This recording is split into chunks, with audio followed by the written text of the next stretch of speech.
So now that domestic club football is back up and running all over the world, the next question is, when will international football return, and especially World Cup qualification, with 2, possibly 3 FIFA dates already cancelled?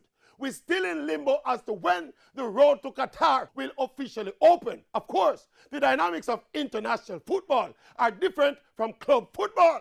So while the German League and the EPL and La Liga are all set within the boundaries of individual countries, international football, especially World Cup qualifying football, is predicated on playing home and away, with an imperative need to travel.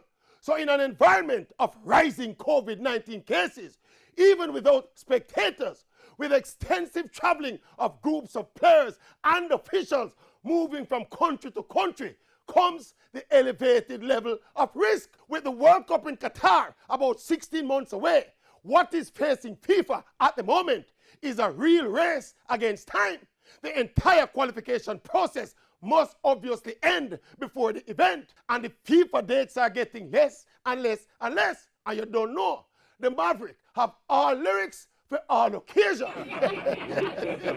But for this World Cup qualifying for Qatar and the uncertainty with the COVID-19 pandemic, me have to borrow a slang from Muta Baruka this evening.